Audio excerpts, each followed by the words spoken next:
Welcome. We're here at the Library of Congress on stage at the Coolidge Auditorium. It is August 15th, 2019, and I'm here with a duo called the Murphy Beds, made up of Eamon O'Leary and Jefferson Hamer. So my first question is going to be for Jefferson, and just a simple beginning question. Where are you from? I'm from central Massachusetts, a town called Lancaster, near Fitchburg, Leominster, Worcester. I went to high school in Bolton, Mass, at Neshoba Regional High School, and then I left there when I was 17. And where did you go from there? I went to Boulder, Colorado. That's where I went to college, and stayed there for about 12 years. And that was kind of where I started playing a lot of music. And then I moved to New York in 2008. All right, so describe some of those early musical experiences. Well, you know, like, in high school I had friends, we'd get together and try to make up songs, and, you know, I started playing guitar when I was 13, but it was like when I left home and I got to college and I met all these people from all over the world, and some very serious musicians and less serious, but just people turning me on to folk music, bluegrass music. I started playing bluegrass, and I started hearing bands like Planxty and Fairport Convention and Frank Zappa, and it was just like I was interested in all this stuff. And once I graduated from college, I immediately had a band, like a three-piece acoustic band, and we toured. We traveled all over the U.S. and so that was I learned a lot being out there playing every night. Yeah. And also what it means to be in a traveling band, which sounds glamorous, and it is. It's also not at the same time, you know. More traveling than band sometimes. More traveling than music, and and the sleeping arrangements aren't always so cushy. Right. So what kind of music did you focus on in that group? It was sort of theatrical bluegrass with a bit of a, but we would do tunes also. We would learn, our fiddle player was my buddy Jordan, and he would learn a Kevin Burke set of tunes, and we would just throw that in after, you know, some original song or some rock and roll cover that we would play on our acoustic instruments. It was really all over the place. What was the band called? Single Malt Band. All right. And we were occasionally sober. And you say that lasted for a few years there? It was about 3 years, and we kind of hit a wall. It wasn't clear if we wanted to keep going the way we were going. And we, the thing was is that I had bought a van. Back then, for some reason, the bank gave me a $20,000 loan to buy a Dodge cargo van. And so when the band decided we didn't want to tour anymore, we still owed about $12,000 on this van. So what we did, even when we stopped touring, we had this regular gig at an Irish pub in town. They paid us $500, and we would play that gig every month, and the money would go right to the bank. And we kept that up for a few years. Meanwhile, I had some other projects. I was in my first Irish band. When Single Malt was touring in Portland, Oregon, at a shop called Artichoke Music, there was an old tenor banjo on the wall, Brazilian rosewood, neck and resonator. It was from the 1920s, uncertain who made it. And I bought it, and I started learning Irish tunes on it. And so then when Single Malt stopped touring, this band called the Wayfarers got together, a four-piece band, and I got to learning tunes through that band.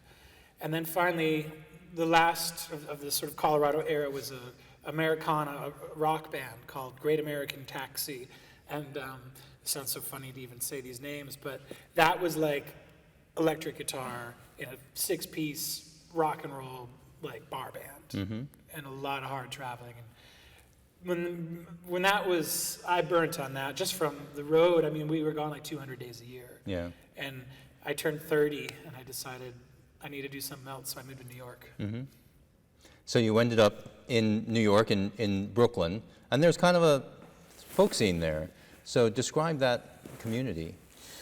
Yeah, it was, when I first got to New York, I wanted to meet people, because I didn't have friends there. My brother was there, and I had a couple friends from Colorado days or whatever, but I started going to the Mona's Irish session, and I hadn't played Irish music in a few years, and I realized I was out of my league by the level of play that was happening. But it did seem like I was encouraged to, I kept showing up and I would sing a song or two, and that seemed to be my in, because not everyone was singing and they seemed to like that. So I got in by singing, and then started to make some friends through the scene, and eventually, like, that's how I met Eamon, was through the Irish session scene in New York. And I learned more about how to play the tunes, how to play the accompaniments and stuff from hanging out with people like Eamon and kind of seeing how it was done. Mm-hmm. Now, at a certain point, you got really interested in ballads, which led to one of your projects. So talk about the whole child ballads thing. Yeah, let's see. I guess I was interested in child ballads before I knew they were child ballads, just from listening to Martin Carthy and Sandy Denny, Richard Thompson. Like, there's a lot of that music I was listening to from age 20 or so. I didn't really know much about the sources of those tunes. Later on, I came to find out, oh, these are all out of the same collection, and a lot of the songs that we hear out of the folk revival are out of that collection. It was. I had started, I was doing a lot of different kinds of work. I was doing sideman work. This was living in New York, doing solo gigs, playing with a few different bands. I had a project, I started playing with Anais Mitchell. And when I first started playing with her, I would play guitar and sing harmonies with her. But we quickly realized we both liked a lot of these old songs. And she had the 5 books at her house, the 5 volumes of the child books.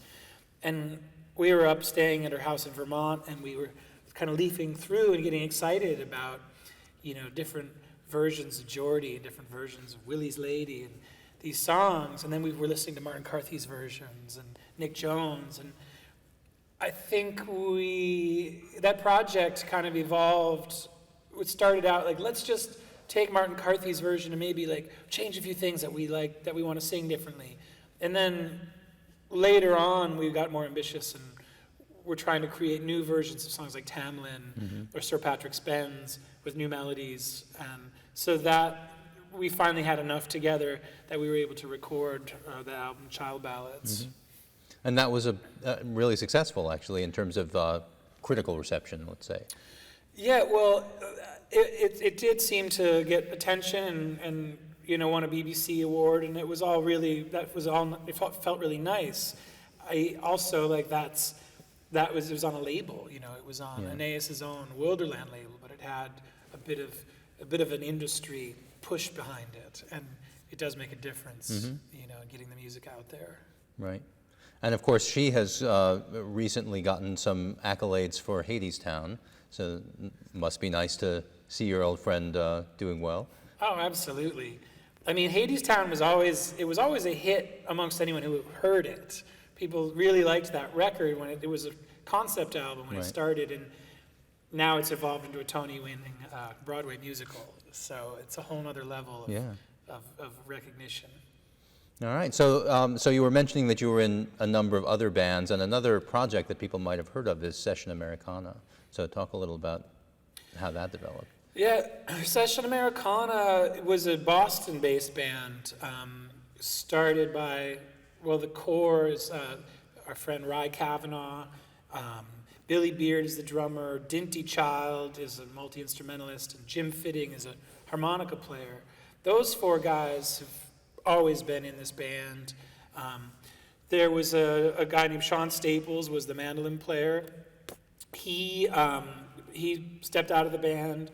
They had an open 6th chair, and literally chair because the band sits around a table with like a large diaphragm mic. And Gotcha. It's kind of evolved a bit since then, but that's sort of the visual concept. And I started, through my friend Laura Cortese, she recommended me for the 6th chair, and I started doing it. We got along great.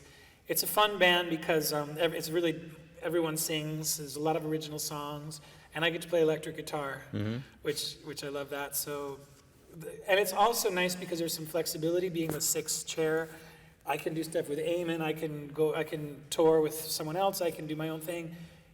That band can still do its own thing, and then we can come back together and play shows together. So I hope it continues with that kind of flexibility. You can't always get that in a project. Right. All right. I'm going to shift a little and talk to Eamon for a bit, and then we'll come back to talking about the Murphy Beds and some of the things that both of you do. But Eamon, where did you start out? Where are you from? I'm from Dublin, Ireland. Grew up there, started playing music at a young age. My older brothers played music. Got a guitar at maybe 11 or 12. Moved around a bit, spent some time in my high school years here in the US. Moved back to Ireland around 18, college age. And at that point, kind of started taking music a little more seriously. I went to college in Dublin and really, was always into folk music and so on, but really traditional music became a focus for me then in my late teens. And started playing around Dublin sessions and gigs and so on, and mostly on the guitar, mostly playing accompaniment, learning some of the repertoire from the song tradition. And then ended up back in the US, really, in my 20s, back in New York, and I sometimes tell the story that my first night in New York, when I finally decided to move there, I think I went to a bar and had a couple of drinks, and the second night I had a gig, I mean, it happened that quickly. New York is such a, there's just so much music happening, and John Doyle was an old friend of mine, and my first night in New York, he had left a note for me at the bar, and it said, "Can you do a gig tomorrow? Can you fill in for me on a gig?" So the second night I was up playing a session somewhere up in Midtown, and so it was nice, and like any immigrant community, they'll look after the newcomers, and that was certainly the case with me. Whether it's like you need a job as a carpenter or a bartender or whatever it is, and in my case it was playing tunes. So I was sort of quickly adopted by that community, that kind of Irish music community in the city, and played around there and the surrounding area for years, and got involved in different projects, but was kind of always sort of kept it freelance kind of. So just describe that kind of session scene that exists in New York. Yeah, it still exists. A bar owner will hire a couple of guys or a couple of people to host a weekly event, and it'll be open to other musicians, and very informal, not performative in any sense, in the way like we come to a room like this, right. Play a concert, and even just the way we're physically set up at a place like that, where we're facing each other, we're playing for each other, and it's almost incidental that there's an audience. It's not performative in that sense, and so it's a very it's a very pleasant scene. It's in some places it works better than others, and there's an element of you're never quite sure who'll show up, right. Which is nice. In some places it works very well, and others not so well. It's just sometimes just a function of the sound or the environment. But that was a nice scene to be a part of, and still is. And like Jefferson said, that's where I met him, and met many people, many musical comrades over the years at gatherings like that. Right, and you ended up joining a few bands through that process as well. I mean, you mentioned John Doyle, and so talk about the alt a little bit, as long as. The alt is a project. John Doyle and Nuala Kennedy are old friends of mine, and they had kind of been hatching this idea we've all played in various trad-based bands, but the focus for that one, in their vision, was the song tradition rather than the instrumental, the music, the jigs and reels and the dance music. The focus was on song, and they enlisted me, and one of the things was harmony singing was going to be a big focus of that group, and which is not really, if you know the Irish song tradition, harmony singing is not really an intrinsic or inherent part of that.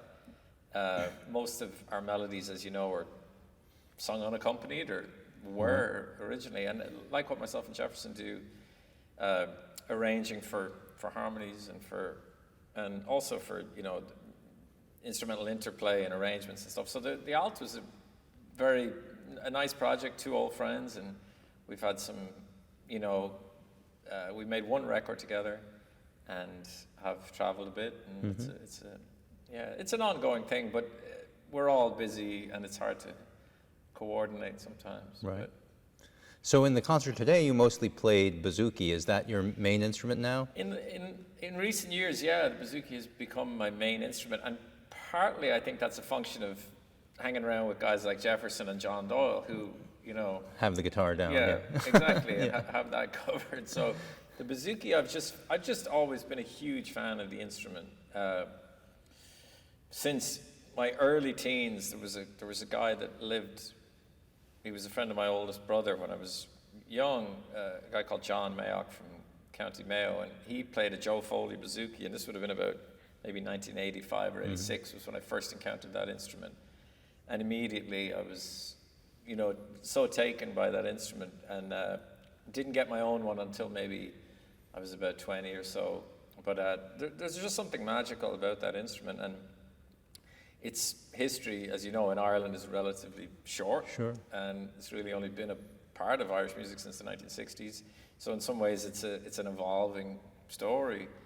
And I liked that idea, that notion. And it just seems to fit with both the instrumental music and with the vocal music. It seems to operate in a nice place between the lower end of the guitar and then the higher end of some of the melody instruments. So today, yeah, with Jefferson, it's been mostly what I play. Mm-hmm. But when you do your own stuff or your own shows and on your solo records, it's kind of guitar oriented, right? Yeah. So I still will always come back to the guitar when it comes to writing. Sure. The guitar is just it's a safer place Yeah. for me, or not a safer place, but maybe just a more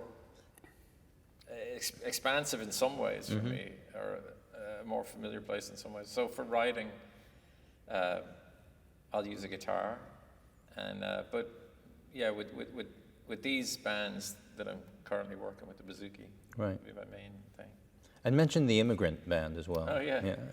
Well, that was another project that I did with John, and he had sort of hatched this idea with our friend Rafe Stefanini, who's a great old-time fiddle player based in Philadelphia. And I mean, really it was to have old-time tunes, but with the sort of an Irish-style backing, and Rafe and his daughter Clelia, our great old friend John Herrmann on banjo, and myself and John doing doing accompaniment, again, two bouzoukis or two guitars, a guitar bouzouki, that kind of thing, and just bringing a little bit of that Irish sensibility to the accompaniment, to those old-time tunes, which I've always loved for years, and I do sort of dabble in old-time music a bit myself on the five-string banjo, and one of the things I've found is that like the bouzouki and the five-string banjo kind of operate in a similar place for me almost, because they're melodic, but they're also rhythmic, and they can kind of straddle those two worlds in this very nice way. So that project was, I feel like the bouzouki can really work with some of those all-time tunes, kind of. Very cool. Yeah. So you guys did meet up on the session scene and eventually formed a duo. How did that gel? It started, well, we had our friend Ryan MacGyver, mutual friend, sort of introduced us, or we maybe were introduced first, but he had a gig in the Bristol Rhythm and Roots Festival down in Virginia, Tennessee, right on the border. Yeah. You can cross between the two states in the same town. Yeah.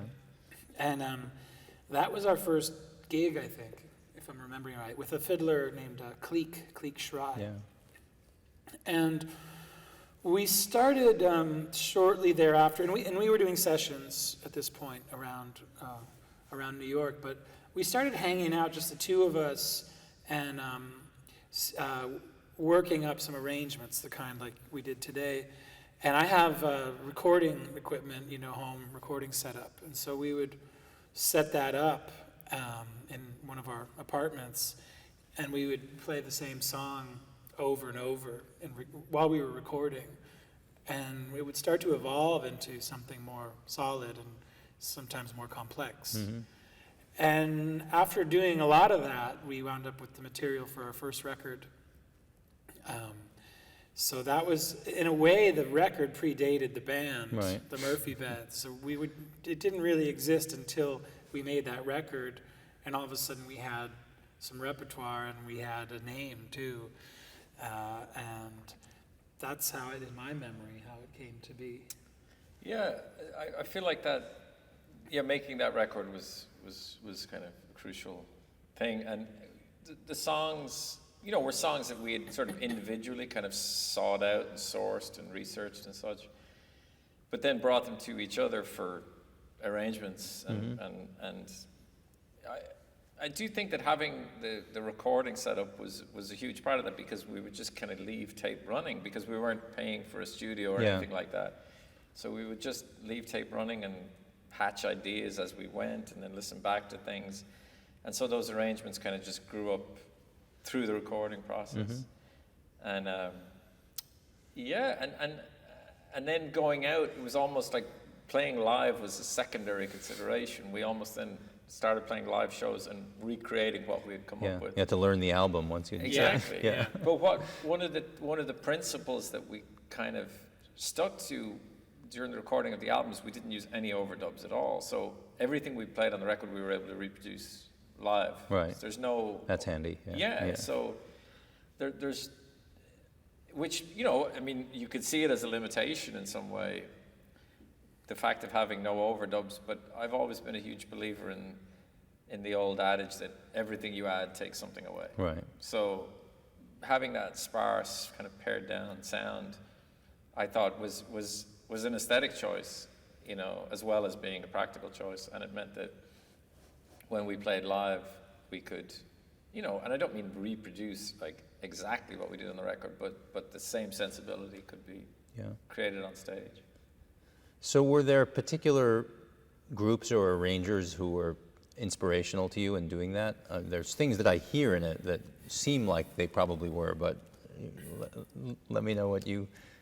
Well, the obvious, like the Andy Irvin, Paul Brady, the Planksty, sort of the song-based melodic style of arranging from that Irish tradition was a big sort of common ground that we definitely both borrowed heavily from. Yeah, I mean that's what I think of when I hear it first, is the sort of Planksty, those two bouzouki's or bouzouki guitar and all those sparkly strings.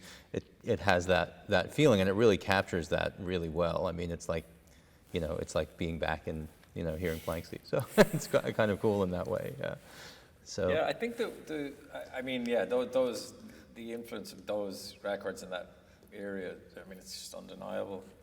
I felt like the harmony singing, that kind of duet harmony singing was not so much. That was kind of new. That's true. Those records. Yeah, true. So that was more, because we played a little set on Irish television last year, or a couple of years ago, on TG Car, which is the Irish language station. Yeah. And in the introduction, they introduced us as something like the Everly Brothers of folk music, or whatever it was, but they used that comparison. I thought, that old kind of brother duet style. Yeah. I guess Scarra Bray is the band from that era that would have had that. Right, exactly. So So that's, the two things. So the interplay of the strings, and then the interplay of the two voices. So you have those four elements kind of always at work. But I think we probably both sort of drank from the same fountains, what I mean? Like, we both certainly listened to a lot of the same music coming up, and certainly that all comes through, I think. And country, American stuff too. I mean, especially with the harmonies. I know you said the Everly Brothers, but I mean, a lot of, I listened to a lot of bluegrass. The bluegrass harmonies, a long time ago, and still do. And, and just the folk classics, Simon and Garfunkel, or, the Grateful Dead. I mean, it's just, harmony singing has been a big part of the pop music that I've been interested in my whole life. So. Yeah. Yeah, it does have some of that vibe, the sort of even the Byrds or Crosby, Stills and Nash, is in there as well. So definitely all of those are components. And yeah, I mean, a great sound. And so you ended up, originally you titled the album The Murphy Beds, and it was just released under your names. But people started to call you the Murphy Beds, is that right? Basically, yeah. Which was a convenient shorthand, I suppose. Yeah. Now we have a second album, and we haven't figured out what to call ourselves or it. Right. Yeah.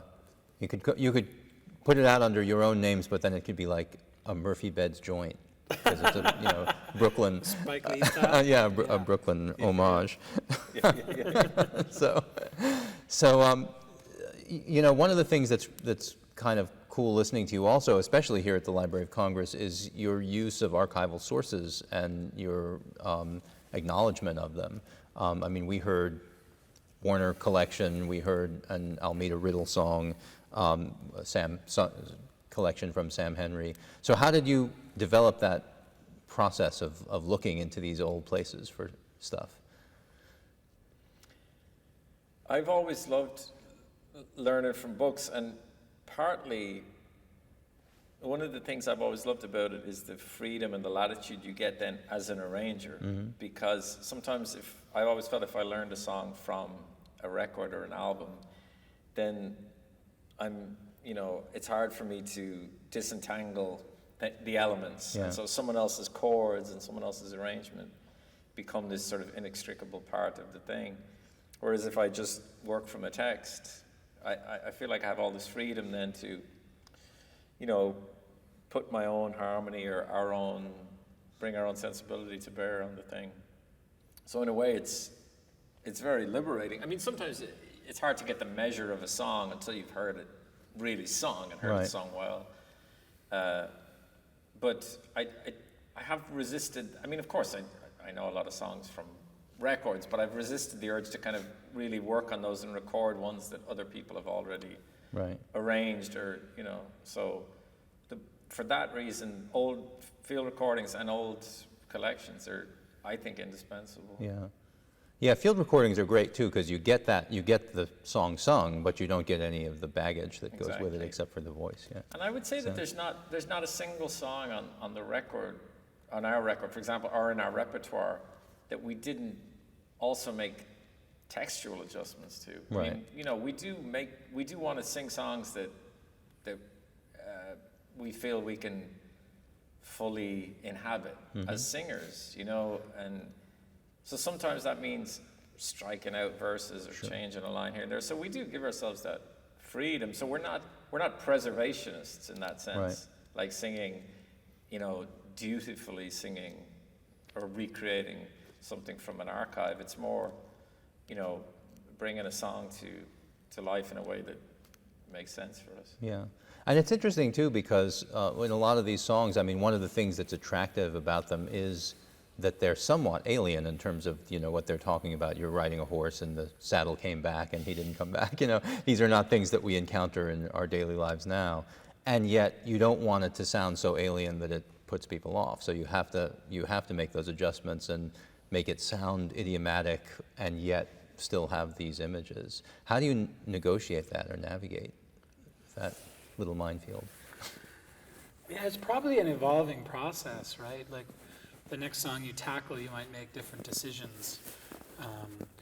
I even maybe would do things differently on some of the songs that I sing now, but I just know it a certain way, and I probably am not going to put in the time to rethink whole verses. Right. And just move on to something else. But it's a really good question. I mean, that's where your sensibility comes in, and you're going to have to sing it. Yeah. So do you want to sing this line or not? And if you don't want to sing it, then take it out. Right. But you have to be careful that, I mean, I like this Martin Carthy quote, the only way you can ruin a folk song is to not sing it. Right, yeah. I really like that, and it's also sort of an empowering quote as a singer. It kind of means you can do anything you want, so just try to come up with the version that you're going to be able to stand in front of people and be excited to sing. Mm-hmm. Yeah, I think it's a really good question, and I think there are certain, what you said about that sort of strangeness that old folk songs have, Yeah. I love that, and I Right. would not want that to be lost in this process. So it's not as if you're trying to make everything, perfectly coherent with the 21st century sensibility or Yeah. anything like that. You want that little bit of strangeness or kind of strange dislocation that you sometimes experience with these songs. But then, like Jefferson says, when you're actually on a stage singing a song, it has to feel like you. Right. So both you walk that line between the two things. So like an obvious example would be sometimes if a song, say, has a lot of heavy, say, Scots dialect or something in it. Well, I might feel a little strange singing that. So I might like try to anglicize it to some extent. But without taking out those elements that you allude to there. I remember you talking about like getting rid of some fairies and such when you were working on the Child Ballads record. Even though there's a few still in there. I guess the Tamlin version that you did is an example of that, right? Well, yeah, and that was like a major.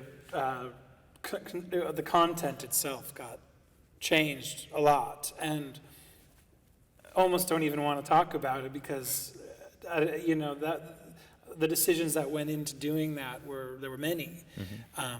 But it's much easier to say just change some language and kind of preserve the essence of the story, which would be how I usually would want to proceed.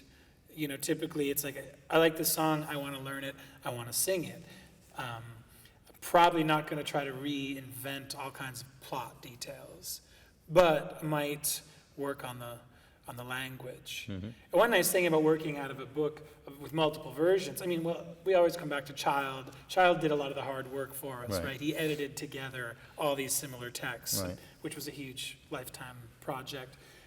You could do it with multiple sources, and it's like, this song from here, you would put in the time, and then you could say, well, in this version, they get married at the end, and in this version, he sails away, and in this version, she dies, or whatever, and then it is kind of a choose your own adventure. Right. And that's kind of the fun of working with these texts, Mm-hmm. So another thing that both of you do is you write your own songs, and I noticed listening to them that some of them have a pretty clear inspiration from the tradition, but not all of them do. They have varying relations to that tradition. So could you both talk about that a little bit? Or just about songwriting in general? I do think that, not consciously, but people have said that to me before, that there is, sometimes something of the narrative quality of folk song comes into your writing. And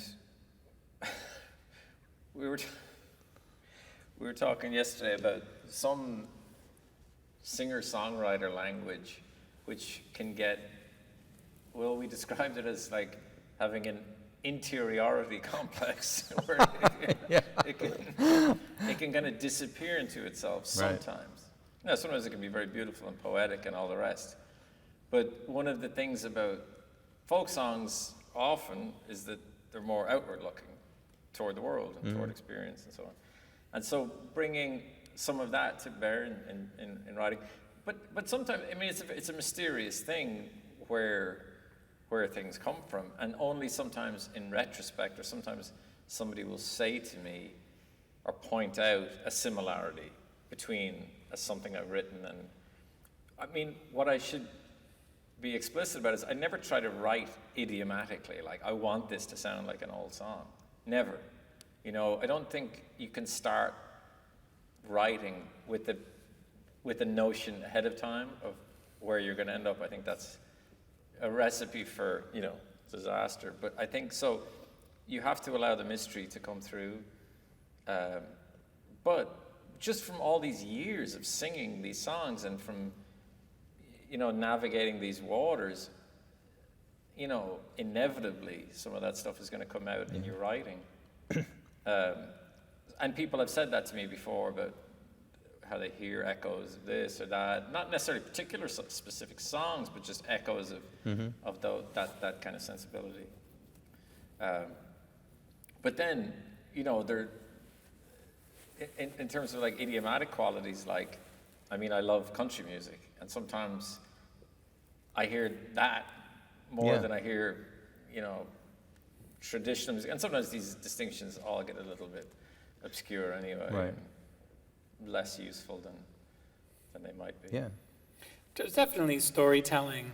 If you sing a lot of folk songs, you just like the act of telling stories, and it gives you a reason to want to get up and sing a song that's more than just describing your feelings or something that's happening on the inside. And so that influences the original stuff. Just wanting to, taking comfort in the fact that you're telling a story, and then kind of being free to tell your own story or something that you make up. Right. And let the audience guess. You know, one of the things that's funny, and a lot of times, is people assume that a song that a songwriter's written is autobiographical, even though it's a story that's being told. I know, that's hard, right? Because you don't, it's like, no, it's I as an I, you know, this is Right. it's just a song. Like, if someone else were singing it, and, you know, and they didn't write it, you wouldn't think that it was about them, necessarily. I used to say there's no I in folk music, but then someone pointed out there actually is. There actually is Right. an I in folk music. Oh, well. So, all right. Well, so you mentioned that you actually have another album that you're working on. Is it similar to the original Murphy Beds album? I mean, mostly traditional songs and the same kind of arrangements? Yeah, I would say yes. We stuck to the same kind of operating principle in that we recorded everything live, just sing and play live in the room together without overdubbing anything. It's mostly traditional repertoire. We recorded a song of mine. We recorded a song of Jay Unger's on there. We recorded, I think it'll be somewhat similar. We've in the intervening years, we've put in a lot of time together, a lot of road time, and certain songs that we've worked on have stuck, and other ones we've kind of let them go. And We tried to make it faster. I don't know if we succeeded, but we were trying. You think it was sort of slow tempo? Well, when we hear the first record now, it's like, did we really play it that slow? And so let's not make that mistake again on the second record. Right. Right. But we were just listening to it the other day. We're thinking, it's pretty slow. It's kind of slow. It's kind of slow, but I think some of the songs really benefit from that, I Yeah. think. I mean, obviously. And there's just a different energy on stage when Yeah. we perform live, and that's how we hear things most of the time. Obviously, in the studio, it's just a very different place, and you get into a different head about things. But Yeah, but then of course so is listening at home versus being in a room Exactly. with them. So it's all Yeah. a calculation. What's the context going to be like? Yeah. It's hard to make those decisions under the microscope of the studio, Right. and then put yourself in the shoes of a listener at home, you know. Or I guess that's why albums, you make them and you try to control everything, but you also don't know what you've done Yeah. until it goes out there, and then you find out Yep. later.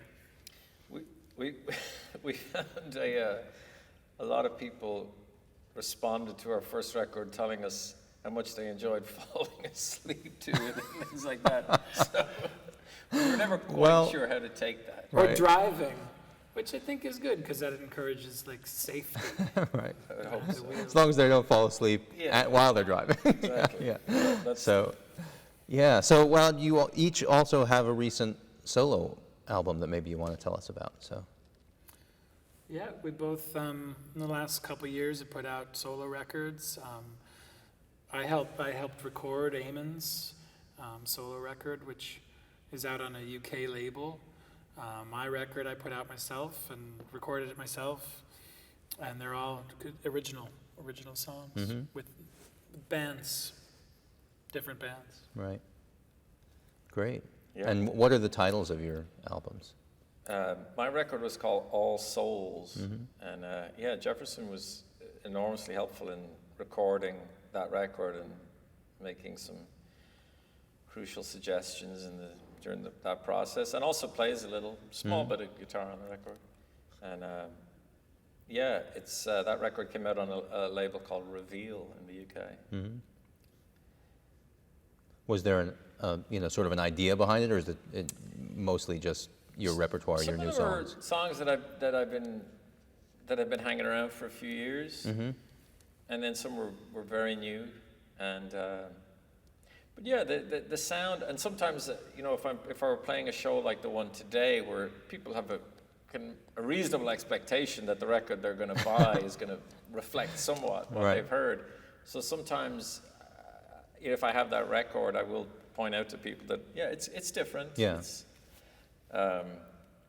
These are all songs I wrote myself, and they come from maybe a slightly different part of my fevered imagination. Right. I don't know. And yours, Jefferson? Yeah, it's called Alameda. We played the title track tonight.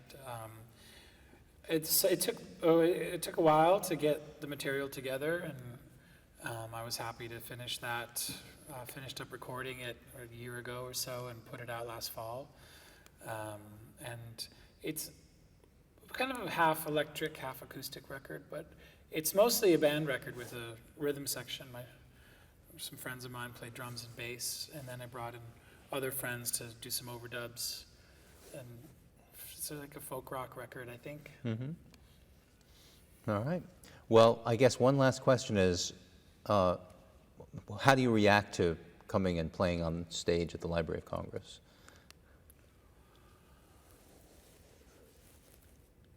Just try to hold it together. I mean, it was, we were really looking forward to this trip down for a long time, and it was really an honor to be asked to be here. And we just wanted to do a good job. I don't know. I wish I could say something more profound about it. What about you? Well, it's always nice to take a stage that you sense has some history, and to feel like you're adding your voice to those that have echoed through these halls for generations. And we got to see Fritz Kreisler's violin on the walk down. Yeah, here. That was cool. Pretty amazing. I don't think I've ever seen well, that's a Guarnerius violin, right? And a Stradivarius too, right next to it. I haven't looked at violins like that up close my whole life, so that was an unexpected surprise. I'd like to hear them sometime. Yeah. Well, you guys should come back, and you should visit our archive, because we do have that Sam Henry manuscript. And, all the 3 manuscripts are slightly different, so there's different things in each one, And you can hear our field recordings and all that. So we're inviting you to come to the archive at some point, and you can also see more of our wonderful musical instruments. We can arrange that too. So we'd love that. Well, I guess all that's left is to say thank you. Well, thank you so much for the Thanks concert so much, Steve. and the interview. The Murphy Beds, Eamon O'Leary and Jefferson Hamer. Thank you, Steve.